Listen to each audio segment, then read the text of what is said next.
யாத்ராகமம் 31 அதிகாரம் 1-11 வரை வசனங்களை வாசித்து பின்பு நாம் தியானிக்கலாம்.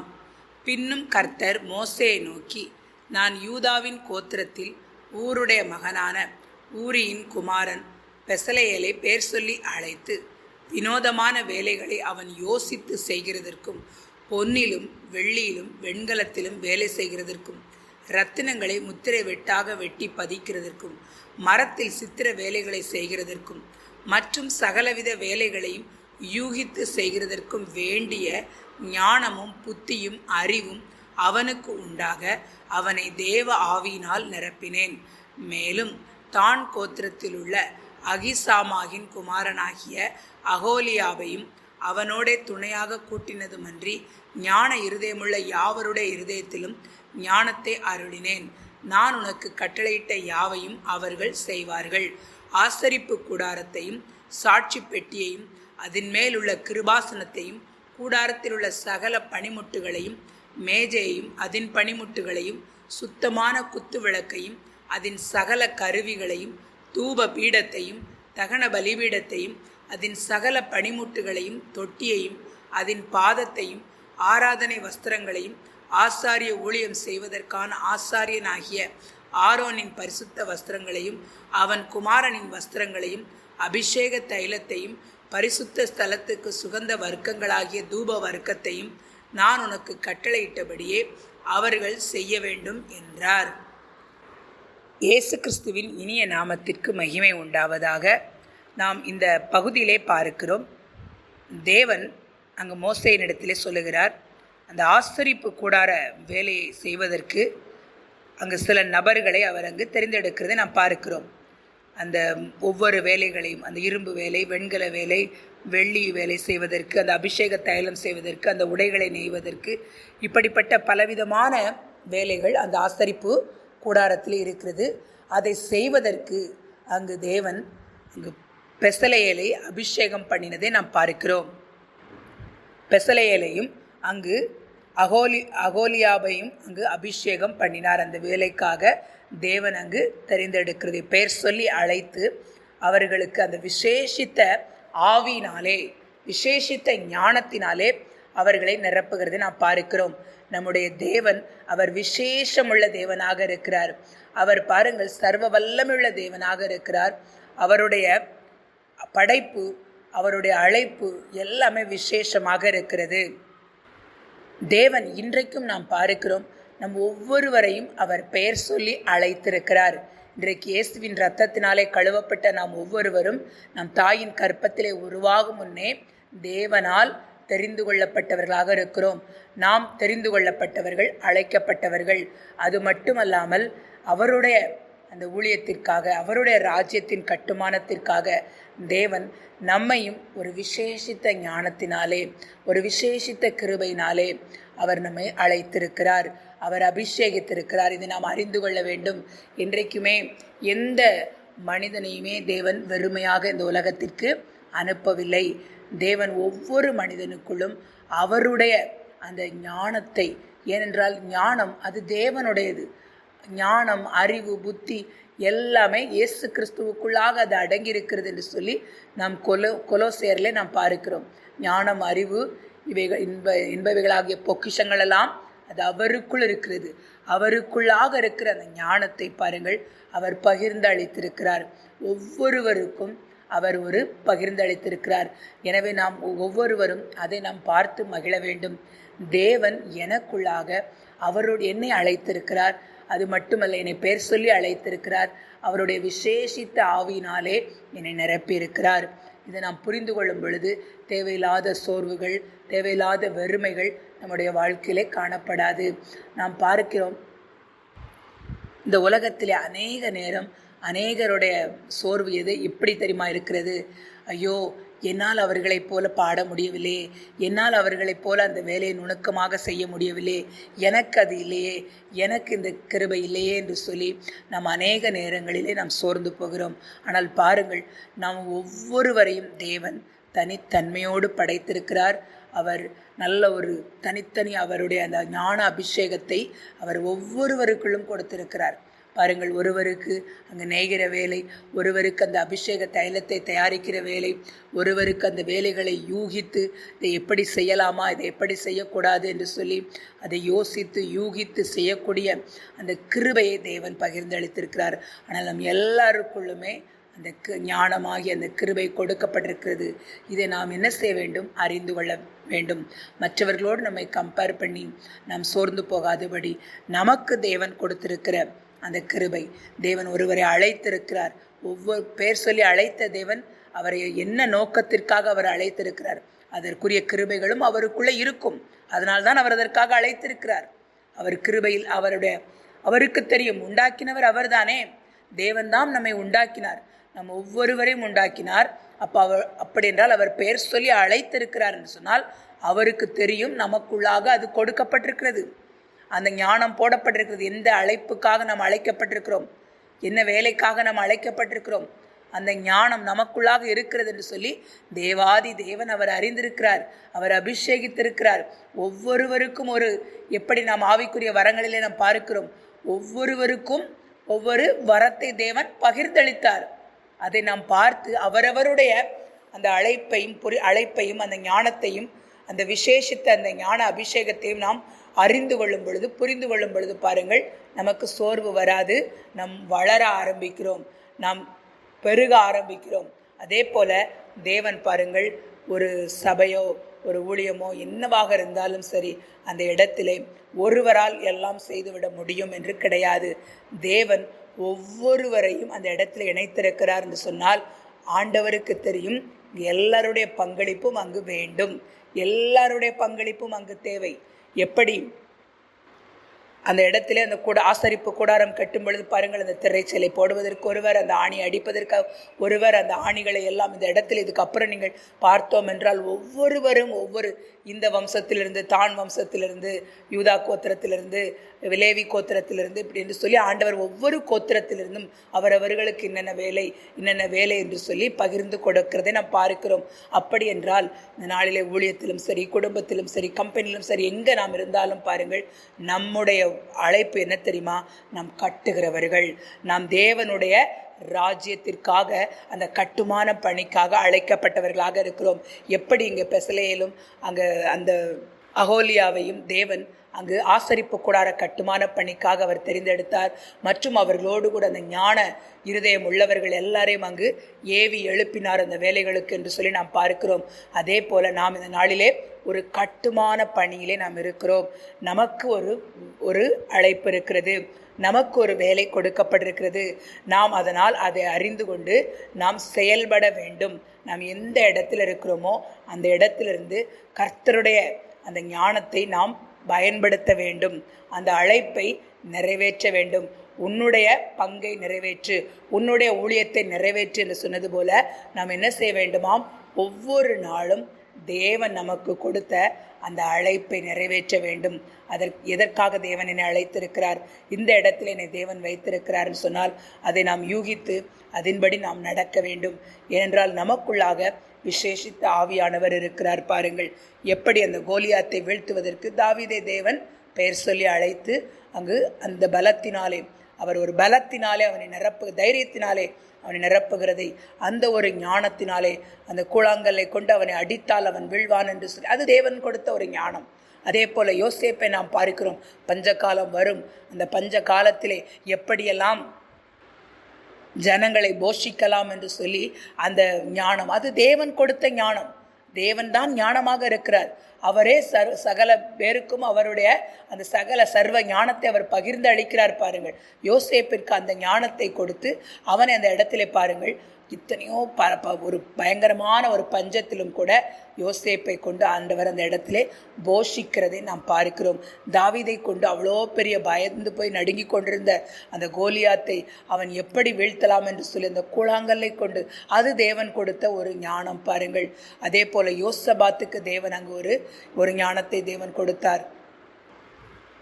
தானியேலை பற்றி நாம் பார்க்கிறோம். அவன் அந்த ராஜ அரண்மனையில் இருக்கும் பொழுது அவர்களுக்குள்ளே இருந்த அந்த ஞானவான்களை பார்க்கிலும் தானியேலுக்குள்ளே அங்கே ஒரு 10 மடங்கான அந்த விசேஷித்த ஞானம் அவனுக்குள்ளே இருந்தது என்று சொல்லி நாம் பார்க்கிறோம். இன்றைக்கு நமக்குள்ளாக தேவ ஆவியானவர் இருக்கிறார் பாருங்கள். இயேசு கிறிஸ்து அவரே நமக்கு ஞானமும் நீதியும் பரிசுத்தமும் மீட்புமாக இருக்கிறார். இன்றைக்கு நமக்குள்ளாக இயேசுவே ஞானமாக இருக்கிறார். இன்றைக்கு நாம் யாருமே இப்படி நம்மை குறித்து ஐயோ நான் ஒரு ஞானம் இல்லாமல் இருக்கிறேனே, நான் இப்படி ஒரு மூர்க்கமாக இருக்கிறேனே என்று சொல்லி உங்களை குறித்து நீங்கள் ஒரு புத்தீனமாய் எண்ணாதிருங்கள். ஏனென்றால் பாருங்கள், கர்த்தருக்கு பயப்படுதலே ஞானத்தின் ஆரம்பம் என்று சொல்லியிருக்கிறது. இன்றைக்கு நாம் எல்லாருமே கர்த்தருக்கு பயப்படுகிறோம் என்று சொன்னால், கர்த்தருக்கு பயந்து இயேசு கிறிஸ்துவே ஆண்டவர் என்று சொல்லி அந்த கண்மலையை விசுவாசித்த நம் ஒவ்வொருவருமே அந்த ஞான கண்மலையின் மேல் நம்முடைய வீட்டை கட்டி இருக்கிறோம். அப்படி என்றால் நாம் புத்திமான்கள் தான். இன்றைக்கு உலகத்தில் நாம் பார்க்கிறோம், இந்த உலக ஞானத்தில் நிறைந்தவர்கள் எத்தனையோ பேர் இருக்கிறார்கள். ஆனால் பாருங்கள், அவர்கள் உலகத்திலே பலவிதமான சாம்ராஜ்யங்களை கட்டலாம், பலவிதமான காரியங்களை அவர்கள் சாதிக்கலாம் மனித ஞானத்தினாலே. ஏனென்றால் ஒவ்வொரு மனிதனுக்குள்ளும் தேவன்தான் அந்த ஞானத்தை கொடுத்திருக்கிறார். பாருங்கள், தேவன்தான் ஞானம், தேவன்தான், அவர்தான் ஞானத்தை ஒவ்வொரு மனிதனுக்குள்ளும் படைத்திருக்கிறார். ஞானம் அவராலே உண்டாயிருக்கிறது, ஞானம் அவருக்குரியது. பாருங்கள், அதை மனிதன் அவன் பெருக்கி கொள்ளுகிறான். அதை ஞானவான் புத்திமானோ அதை மொண்டெடுப்பான் என்று சொன்னது போல அதை என்ன செய்கிறார்கள்? புத்திமான்களாய் நாம் ஆண்டவரை அறிகிற அந்த அறிவிலே அது நாம் வளர வேண்டும். புத்திமான்களாய் நாம் என்ன செய்ய வேண்டும்? எனக்கு ஆண்டவர் ஒன்று கொடுத்திருக்கிறார், அதை கண்டுகொண்டு அதிலே நம்மை மேம்படுத்துவது, அதிலே நாம் வளருவது தான் ஞானம். பாருங்கள், இன்றைக்கு நாம் எல்லாருமே புத்திமான்கள். இயேசு கிறிஸ்துவே உங்களுக்கு ஞானமும் அறிவுமாக அவர்தான். அந்த பொக்கிஷம் இன்றைக்கு நமக்குள்ளாக இருக்கிறது. நம் பொக்கிஷத்தை பெற்றிருக்கிறோம். நமக்குள்ளாக அந்த பொக்கிஷம் இருக்கிறபடினால் நாம் ஞானவான்கள். இன்றைக்கு நாம் புத்திமான்கள். நாம் அவரை அறிந்திருக்கிறோம், அவர் நம்மை அறிந்திருக்கிறார். இந்த நாளில் நாம் என்ன செய்ய வேண்டும்? அவருடைய வார்த்தைக்குள்ளாக அந்த ஞானம் இருக்கிறது. ஒவ்வொரு நாளும் கர்த்தருடைய வார்த்தையை நாம் தியானிக்கும் பொழுது பாருங்கள், நம் ஞானத்திலே வளர ஆரம்பிக்கிறோம். எப்படி நம் ஒரு அந்த கட்டுமான பணி, நம்ம அதை புரிந்து கொள்ள வேண்டும். அந்த கட்டுமான பணியிலே ராஜ்யத்தின் கட்டுமான பணி, நம்முடைய வீட்டை கட்டுகிற அந்த ஒரு பணி, நம்முடைய பிள்ளைகளுடைய வாழ்க்கையை கட்டுகிற ஒரு பணி, நம்முடைய விசுவாசிகளுடைய வாழ்க்கையை கட்டுகிற ஒரு வேலையை தேவன் நமக்கு கொடுத்திருக்கிறார். அதை நாம் என்ன செய்ய வேண்டுமாம்? ஞானமாய் கட்ட வேண்டும். அதுதான் பாருங்கள், அதுக்குத்தான் ஞானம் தேவை. எப்படி நாம் பார்க்கிறோம், ஒரு சபையிலே ஒரு போதகரோ இல்லை ஒரு விசுவாசிகளோ நாம் இருக்கிறோம். எல்லாருமே பாருங்கள், ஒருவருக்கொருவர் நாம் பேசும் பொழுது நம்முடைய வார்த்தைகளினாலே ஒருவருடைய வாழ்க்கையை அங்கு கட்டுகிறோம். அங்கு தேவனுடைய ராஜ்யத்தையும் அந்த இடத்துல நாம் கட்டுகிறோம். நாம் பிரசங்கம் செய்கிறோம் என்றால் இந்த இடத்துல நாம் பிரசங்கம் செய்யும் பொழுதே நாம் பாருங்கள், அதற்கு ஒரு தேவ ஞானம், அந்த தேவ விசேஷித்த ஞானத்தினாலே அவர்தான் நமக்கு போதித்து நம்மை நடத்துகிறார். அவரே நமக்கு உணர்த்துகிறார். அவர்தான் நமக்கு நம்மை நடத்துகிறார். அவருடைய அந்த நடத்துதலுக்குள்ளாக நாம் கீழ்ப்படிந்து அவருடைய அந்த விசேஷித்த ஞானத்தினால் நாம் நிரம்பி இருக்கும் பொழுது பாருங்கள், அந்த இடத்திலே நாம் தேவனுடைய ராஜ்யத்தை விரிவுபடுத்துகிறோம். தேவனுடைய ராஜ்யத்தின் எல்லையை நாம் விரிவாக்குகிறோம். நாம் தேவனுடைய ராஜ்யத்தை ஒவ்வொருவருடைய மனதுக்குள்ளும் நாம் கட்டுகிறோம். பொல்லாத பிசாசு கட்டி வைத்திருக்கிற அந்த அரண்களை இடித்து தேவனுடைய ராஜ்யத்தை கட்டுகிறவர்களாக தேவன் நம்மை நியமித்திருக்கிறார். நமக்கு நியமித்திருக்கிற ஓட்டத்திலே நாம் பொறுமையோடு நம்மை அழைத்த தேவனையே பார்த்து நமக்குள்ளாக விசுவாசத்தை துவங்குகிறவரும் முடிக்கிறவருமாகிய அவரையே பார்த்து நாம் இந்த வெற்றியுள்ள ஓட்டத்திலே ஓட வேண்டும். பாருங்கள், நாம் ஒரு சின்ன குழந்தை ஊழியங்கள் கூட பாருங்கள், அது எவ்வளோ பெரிய ஒரு மகத்துவமானது தெரியுமா?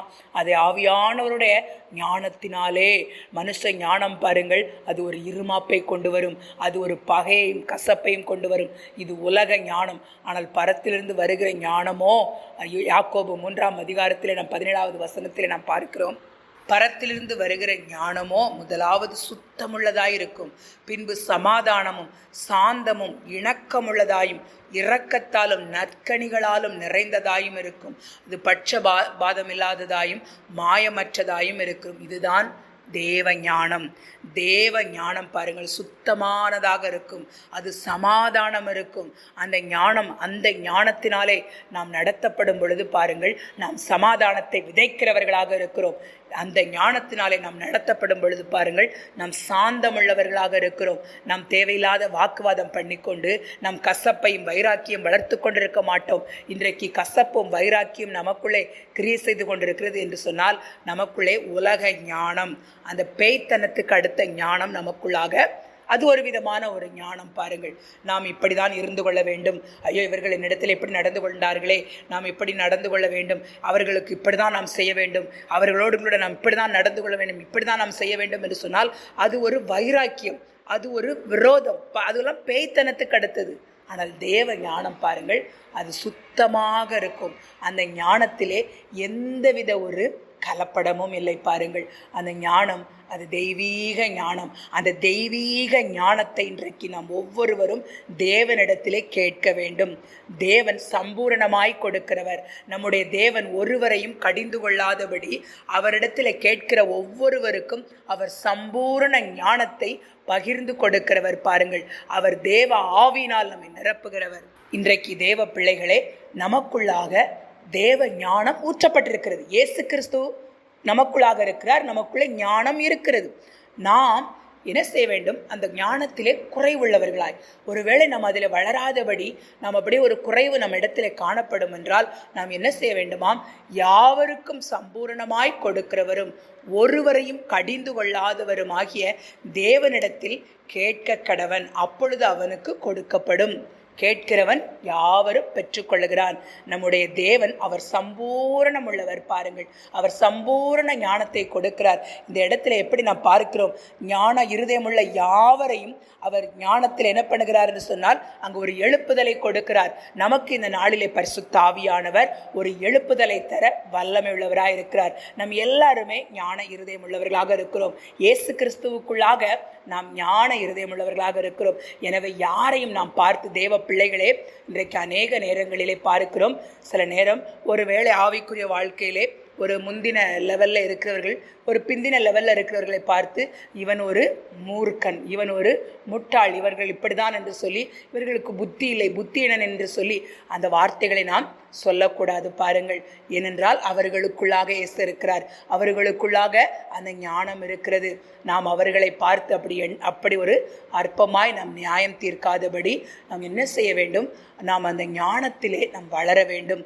எப்படி யோசேப்புக்குள்ளாக இருந்த ஞானம் அந்த பஞ்சத்திலிருந்த ஜனங்களையும் அந்த தேசத்தை மட்டுமல்லாமல் எல்லா தேசத்து ஜனங்களையும் போஷிப்பதற்கு அவனுடைய ஞானம் பாருங்கள் அந்த இடத்திலே போஷிக்கிறது. தேவ ஞானம் போஷிக்கிற ஒரு ஞானமாக இருக்கிறது, கட்டுகிற ஞானமாக இருக்கிறது, வெறுமையை மாற்றுகிற ஞானமாக இருக்கிறது. தேவ ஞானம் பாருங்கள் அது ஒரு அலங்காரத்தை கொடுக்கிறது. எப்படி தேவனிடத்தில் சாலமோன் ஞானத்தை கேட்கிறான், இந்த ராஜ்யத்தை நீர் கொடுத்த இந்த ஜனங்களை ஆளுகை செய்வதற்கு எனக்கு ஞானம் வேண்டும் என்று சொல்லி அவன் தேவனிடத்தில் இந்த ஞானத்தை கேட்கும் பொழுது தேவன் அங்கு ஞானத்தோடு கூட அவனுக்கு ஐஸ்வர்யத்தையும் அவனுக்கு கனத்தையும் புத்தியையும் அவனுக்கு கொடுக்கிறதை நாம் பார்க்கிறோம். நம்முடைய தேவன் சம்பூர்ணமாய் கொடுக்கிறவர். சாலமோனுக்கு கொடுத்த தேவன் இன்றைக்கு அவருடைய குமாரனையே நமக்கு தந்து அவரோடு கூட மற்ற எல்லாவற்றையும் நமக்கு அருளாதிருப்பது எப்படி? அவர் நமக்குள்ளாக அவருடைய அந்த பொக்கிஷத்தை நமக்கு தந்திருக்கிறார். இன்றைக்கு நாம் ஞான கண்மலையாகிய அந்த கிறிஸ்துவை நமக்குள்ளே பெற்றிருக்கிறோம். அந்த ஞான கண்மலையிலிருந்து எப்படி இஸ்ரவேல் ஜனங்கள் அந்த கண்மலையிலிருந்து அவர்கள் தண்ணீர்களை குடித்தார்களோ, இன்றைக்கு நாம் கிறிஸ்துவை நமக்குள்ளாக பெற்றிருக்கிறபடினால் அவருக்குள்ளாக இருக்கிற அந்த ஞானத்தை நாம் ஒவ்வொரு நாளும் அதை மொண்டெடுக்க வேண்டும். நாம் அதை ஒவ்வொரு நாளும் பரிசுத்த ஆவியானவருடைய பலத்தினாலே நாம் அதை ஒவ்வொரு நாளும் வெளியே கொண்டு வர வேண்டும். நாம் என்ன அழைப்பிற்காக அழைக்கப்பட்டோமோ அந்த அழைப்பிலே தேவன் நமக்கு ஞானத்தை கொடுத்திருக்கிறார். ஞானம் கொடுக்காமல் அவர் ஒரு மனிதனையும் வைக்கவில்லை. நாம் அதிலே புத்திமானோ அதை மொண்டெடுப்பான், அதிலே பெருகுவான். நாம் அதிலே பெருக வேண்டும், வளர வேண்டும். அதுதான் தேவனுடைய சித்தமாக இருக்கிறது. எனவே இந்த நாளிலே நீங்கள் என்ன ஊழியம் செய்கிறீர்களோ, உங்களுடைய குடும்ப வேலையை கூட நீங்கள் ஆண்டவரிடத்தில் ஞானத்தை கேளுங்கள். வீட்டின் காரியம் பெண்கள் நாம் இருக்கிறோம். புத்தியுள்ள ஸ்திரியோ தன் வீட்டை கட்டுகிறாள். நமக்கு கட்டுகிற ஒரு வேலை. புத்தியுள்ள ஸ்திரீகளாக இருந்து நம்முடைய வீட்டின் வேலைகளை செய்கிறது, நம்முடைய பிள்ளைகள், நம்முடைய கணவன், இப்போ இதெல்லாம் நாம் என்ன செய்ய வேண்டுமாம்? புத்தியோடு நடந்து கொண்டு நாம் அதை கட்டி எழுப்ப வேண்டும். அது ஒரு ஊழியம் பாருங்கள், அது ஒரு ஊழியம். நமக்கு இல்லையே, நமக்கு இன்று அநேகம் பேர் ஊழியம் என்று சொன்னால் மேடையிலிருந்து பேசுவது, எல்லாருக்கும் தெரிவது, அப்படி என்று நாம் நினைக்கிறோம். ஆனால் பாருங்கள், அப்படி கிடையாது. இங்கு பெசலேலுக்கு ஒரு ஞானமா, அகாலியா ஒரு ஞான இருதயம் உள்ளவர்கள் எல்லாம் அங்கு எழும்பினார்கள். தேவன் ஒவ்வொருவருக்கும் ஒரு வேலை கொடுத்திருக்கிறார். நீங்கள் அந்த கூடாரத்திலே அந்த கூடாரத்தை கட்டும் பொழுது அந்த ஊசிகள் எல்லாம் கீழே விழுமாம். அந்த ஊசிகளை சேகரித்து வைப்பதற்கு தேவன் அங்கு ஒரு கோத்திரத்தை தெரிந்து கொண்டார். பாருங்கள், அது ஒரு ஞானம் தானே. நாம் நினைக்கக்கூடாது, ஐயோ அந்த இதெல்லாம் என்ன வேலை? இல்லை, அந்த வேலை இப்போ ஒரு சபையில் இருக்கிறது. சபையில் எத்தனை வேலை இருக்கிறது பாருங்கள். சபை இதெல்லாம் நாம் ஒரு பெருக்கி துடைக்கிற வேலை தானே. இதில் என்ன எனக்கு? அப்படி கிடையாது. அந்த பெருக்கி துடைக்கிற அதை ஒரு சுத்தமாக, அதை ஒரு ஞானத்தோடு நாம் செய்யும் பொழுது பாருங்கள், அந்த இடத்திலே நாம் அந்த ஆராதனை நடத்த வரும் பொழுது அது ஒரு மகிமையாக, ஒரு சுத்தமாக, ஒரு அலங்காரமாக இருக்கும் பொழுது பாருங்கள், அந்த எவ்வளோ ஒரு மகிழ்ச்சி பாருங்கள் அந்த இடத்துல உண்டாகிறது. அது தேவனுக்கு மிகவும் பிரியம். அது நமக்கு கொடுக்கப்பட்ட வேலை. அதை நாம் எப்படி செய்ய வேண்டும்? சிலருக்கு பாருங்கள் அந்த நல்ல பாடுவது, அது ஒரு தேவன் அவர்களுக்கு கொடுத்த ஞானம். சிலர் ஒவ்வொருவரையும் தேவன் ஊழியத்திலே பலவிதமான ஊழியங்கள் இருக்கிறது. அதை நாம் அறிந்து செயல்பட வேண்டும். அதே போல தேவன் பகிர்ந்து கொடுத்திருக்கிறார் ஒவ்வொருவரையும். அவர் அதற்குரிய அந்த தேவ ஆவியினாலும் தேவ அபிஷேகத்தினாலே அவர் நிரப்பியிருக்கிறார். அதை நாம் அறிந்து கொள்ள வேண்டும். இன்றைக்கு அநேக இடங்களிலே நாம் பார்க்கிறோம், ஒருவரே எல்லா வேலையும் செய்து கொண்டிருந்தால் அந்த இடத்துல அங்கே என்ன செய்யாது? அங்கு வளர்ச்சி கிடையாது. பாருங்கள், இந்த ஆசரிப்பு கூடாரம் நம்முடைய ஊழியத்திற்கு ஒரு சாட்சியாக, நம்முடைய குடும்பங்களை கட்டுவதற்கு ஒரு சாட்சியாக இருக்கிறது. பாருங்கள், இன்றைக்கு நாம் என்ன செய்ய வேண்டும்? நமக்கு கொடுக்கப்பட்ட அந்த வேலையிலே அவர்கள் செய்தால்தான் அது நன்றாக இருக்கும். பாருங்கள், எல்லாருமே எல்லா வேலையும் செய்வதற்கு அங்கு முடியாது. அது ஒரு மகிமையாக இருக்காது. பாருங்கள், கைக்கு ஒரு வேலை, காலுக்கு ஒரு வேலை, கண்ணுக்கு ஒரு வேலை, அது வாய்க்கு ஒரு வேலை. ஒவ்வொரு அவயவங்களுக்கும் தேவன் ஒரு அபிஷேகத்தை கொடுத்திருக்கிறார், ஒரு வேலையை கொடுத்திருக்கிறார், ஒரு அழைப்பு இருக்கிறது. பாருங்கள், எல்லாம் அதினதின் வேலையை செய்யும் பொழுதுதான் அங்கு எல்லா ஃபங்க்ஷனும் கரெக்டாக நடக்கிறது. அவர்களுக்கு நான் இதை கொடுக்க மாட்டேன், நான் தான் இதை செய்வேன் என்று சொல்லி அங்கு சொல்லிக்கொண்டே இருந்தால், ஒரு பகுதி மட்டுமே அங்கு ஓங்கி வளர்ந்து கொண்டே இருந்தால் மீதி எல்லாம் நலிந்து காணப்படும். அங்கு அந்த கட்டுமான பணி அது ஒரு மகிமையாக இராது. எப்படி ஒரு வீடு கட்டுகிறதுலே நாம் பார்க்கிறோம், எத்தனை பேர் இதில் வேலை செய்கிறார்கள். ஒரு கொத்தனார் வருகிறார், ஒரு வயர்மேன் வருகிறார், ஒரு பிளம்பர் வருகிறார்கள், இன்னும் எத்தனை வேலையாட்கள் இதில் வேலை செய்கிறார்கள், பிறகு கிளீனிங் பண்ணுகிறார்கள். இது எவ்வளோ பேருடைய கைப்படுகிறது பாருங்கள். எல்லாரையும் தேவன் அங்கே ஒவ்வொரு காரியங்களுக்காக அழைத்திருக்கிறார். எனவே தேவ பிள்ளைகளை இந்த நாளிலே நாம் தேவனால் அழைக்கப்பட்டவர்களாக இருக்கிறோம். பெயர் சொல்லி நம்மை அழைத்திருக்கிறார். உங்களை பெயர் சொல்லி அழைத்த தேவனுக்கு தெரியும் உங்களுக்குள்ளாக என்ன அங்கு குவாலிட்டி இருக்கிறது, நீங்கள் எதற்காக அழைக்கப்பட்டீர்கள் என்று சொல்லி அவர் அறிந்திருக்கிறார். ஏனென்றால் அவரே உங்களை உண்டாக்கினார். அவருக்கு தான் தெரியும் உங்களுக்குள்ளே என்ன இருக்கிறது என்று சொல்லி. எனவே நீங்கள் யாரும் சோர்ந்து போகாதீர்கள், ஐயோ எனக்கு ஒன்றுமே இல்லை என்று சொல்லி. உங்களுக்குள்ளாக இருக்கிற அந்த ஒன்றை, அந்த விசேஷித்த அந்த ஒன்றை நீங்கள் தெரிந்து கொள்ளுங்கள். தேவன் உங்களை போதித்து நடத்துகிறார். நம்முடைய தேவன் பாருங்கள், அவர் பராக்கிரமசாலியாக இருக்கிறார் யுத்தத்திலே. ஏசாயாவில் ஒரு வசனத்தை நாம் பார்க்கிறோம் அல்லவா? நியாயம் விசாரிக்கிற உட்கார்ந்திருக்கிறவனுக்கு நியாயத்தின் ஆவியாகவும் யுத்தத்தை அதன் வாசல் மட்டும் திருப்புகிறவர்களின் பராக்கிரமமாகவும் இருக்கிறார். பாருங்கள், அவர் நியாயத்தின் ஆவியாகவும் இருக்கிறார். அந்த நியாயசனத்தில் உட்கார்ந்து சொல்லுகிறவனுக்கு, அங்கே யுத்தத்தில் நிற்கிறவனுக்கு அங்கே யுத்தத்தில் அவர் பராக்கிரமசாலியாக இருக்கிறார். எப்படி தாவீதுக்கு அந்த யுத்தத்தில் அவன் அந்த பராக்கிரமசாலியாக தேவன் அவனோடு கூட இருந்து அந்த யுத்தத்தை நடத்தி முடிக்கிறார். யோசேப்புக்குள்ளாக அந்த போஷிக்கிற தேவ ஆவியானவர் அவனுக்குள்ளாக இருந்து அந்த இடத்தில் அந்த ஜனங்களை எப்படி போஷித்து நடத்த வேண்டும், எப்படி அவர்களுக்கு அந்த பஞ்ச காலத்தில் அவர்களை திருப்தி அடைய செய்ய வேண்டும், அந்த ஞானம். சாலமோனுக்கு அந்த ஒரு ஞானம் பாருங்கள், அந்த ஞானம் நம்மை அலங்கரிக்கும். இந்த ஞானத்தை நாம் ஒவ்வொரு நாளும் நாம் புரிந்து நாம் நடக்கும் பொழுது நாமும் அலங்கரிக்கப்படுகிறோம், நம்முடைய குடும்பமும் அலங்கரிக்கப்படுகிறது, நம்முடைய ஊழியமும் அலங்கரிக்கப்படும். நம் ஞானத்தோடு நமக்கு தேவன் கொடுத்த அந்த ஊழியத்தை நாம் செய்யும் பொழுது அந்த ஊழியத்திலே பாருங்கள் ஒரு அலங்காரம் உண்டாயிருக்கும். எப்படி அந்த ராஜ ஸ்திரியாகிய சேபா அவள் சாலமோனுடைய அந்த அரண்மனையும் அவனுடைய அந்த விசாரிப்புக்காரர்கள் பண்ணியிருந்த அந்த எல்லாம் அவனுடைய அந்த வேலையை பார்த்து அவள் மகிழ்ந்தாள். அவள் அந்த இடத்துல ஆச்சரியம் அடைந்தாள் என்று சொல்லி பார்க்கிறோம். நம்முடைய தேவன் அவர் ஆச்சரியமானவர். அவர் நன்றாய் போதித்து நம்மை உணர்த்துகிறவர். நம்மை பேர் சொல்லி அவர் அழைத்திருக்கிறார். வரங்களிலே வித்தியாசங்கள் உண்டு. ஆவியானவர் ஒருவரே பாருங்கள். தேவ ஆவியானவர் அவர் என்ன செய்கிறார்? வரங்கள் பல வேலைகள் இருக்கிறது, பலவிதமான வேலைகள் அந்த இடத்தில் ஆசரிப்பு கூடாரத்தை செய்வதற்கு. ஆனால் பாருங்கள், ஒவ்வொருவருக்கும் ஒவ்வொரு வரத்தை தேவன் பகிர்ந்து கொடுத்தார். ஆவியானவர் ஒருவரே. கிரியைகளிலேயும் வித்தியாசங்கள் உண்டு. எல்லாருக்குள்ளும் எல்லாவற்றையும் நடப்பிக்கிற தேவன் ஒருவரே. பாருங்கள், ஆவியினுடைய அனுகிரகம் அவனவனுடைய பிரயோஜனத்திற்கென்று அளிக்கப்பட்டிருக்கிறது. எப்படி எனில் நாம் பார்க்கிறோம் 1 கொரிந்தியர் 12 ஒருவனுக்கு ஆவினாலே ஞானத்தை ஊழியத்திலே பாருங்கள், போதிக்கும் வசனம், வேறொருவனுக்கு அந்த ஆவினாலே அறிவை உணர்த்தும் வசனம், வேறொருவனுக்கு அந்த ஆவினாலே விசுவாச வரம், வேறொருவனுக்கு அந்த ஆவினாலே குணமாக்கும் வரம், வேறொருவனுக்கு அற்புதங்களை செய்யும் சக்தி, வேறொருவனுக்கு தீர்க்க தரிசனம் சொல்லுதல், வேறொருவனுக்கு ஆவிகளை பகுத்தறிதல், வேறொருவனுக்கு பற்பல பாஷைகளை பேசுகிறது, வேறொருவனுக்கு பாஷைகளை வியாக்கியானம் பண்ணுகிறது. இவைகளெல்லாம் பகிர்ந்து அளிக்கப்படுகிறது. ஆனால் பாருங்கள், ஒரே ஆவியானவர் அதை நடப்பித்து தமது சித்தத்தின்படியே அவனுக்கு பகிர்ந்து கொடுக்கிறார். நம்முடைய தேவன் அவர் செயலிலே மகத்துவமானவர். அவர் ஆலோசனையில் ஆச்சரியமானவராக இருக்கிறார். அவருக்குள்ளே ஞானம், அறிவு என்பவைகளாகிய பொக்கிஷம் அடங்கியிருக்கிறது. எனவே இந்த நாளிலே தேவ பிள்ளைகளே, நமக்கு கொடுக்கப்பட்டிருக்கிற அந்த வரத்தை நாம் அறிந்து கொண்டு புரிந்து கொண்டு நாம் என்ன செய்ய வேண்டும்? அதிலே வளர வேண்டும். கர்த்தர் நல்லவராக இருக்கிறார். இன்றைக்கு நாம் சோர்ந்து போகாதிருங்கள். உங்களுக்குள்ளாக இருக்கிற அந்த அழைப்பை பாருங்கள். என்ன வேலையாக இருந்தாலும், சின்ன குழந்தைங்களிடம் பேசும் பொழுது கூட பாருங்கள், ஒரு விசுவாசிகளிடம் பேசும் பொழுது கூட அந்த ஞானத்தோடு பேசுவதற்கு, நாம் ஞானத்தோடு போதிப்பதற்கு ஆவியானவர் நமக்கு கிருபை தருகிறார். அப்படி நாம் சொல்லும் பொழுது பாருங்கள், அவர்களுடைய வாழ்க்கையை கட்டுகிறோம். கட்டி எழுப்பக்கூடிய வேலையை தேவன் நமக்கு கொடுத்திருக்கிறார்.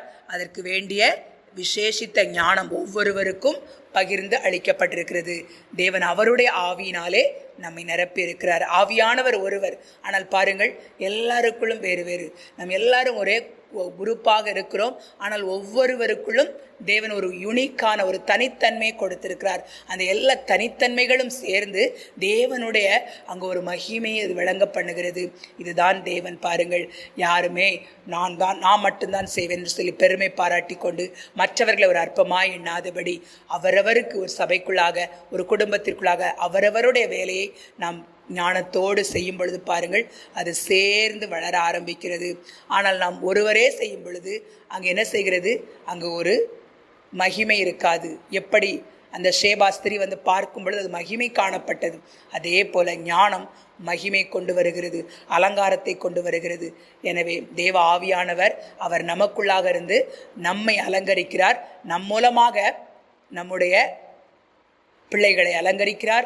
நமக்கு முன்பாக இருக்கிற அந்த விசுவாசிகளை அலங்கரிக்கிறார், சபையை அலங்கரிக்கிறார். அது மட்டுமல்ல, இந்த அலங்காரங்கள் எல்லாம் சேர்ந்து எதை கட்டுகிறது? தேவனுடைய ராஜ்யத்தை கட்டுகிறது. நாம் ஜெபிக்கலாம். எங்கள் அன்பின் தகப்பனே, ஆண்டவரே, நீர் எங்களுக்கு பகிர்ந்து கொடுத்த அந்த ஞானத்திற்காக நன்றியப்பா. நீர் எங்களை பேர் சொல்லி அழைத்து உம்முடைய விசேஷித்த ஆவினாலே எங்களை நிரப்பினரே, உமக்கு நன்றியப்பா. உம்முடைய கிருபைக்காக நன்றி ஆண்டவரே. தொடர்ந்து எங்களை உம்முடைய ஞானத்தில் எங்களை பலப்படுத்தி ஆண்டவரே எங்களை பயன்படுத்தி எங்களை நிரப்பி எங்களை ஆசீர்வதியும். இயேசுவின் மூலம் ஜெபம் கேளும் நல்ல பிதாவே, ஆமேன்.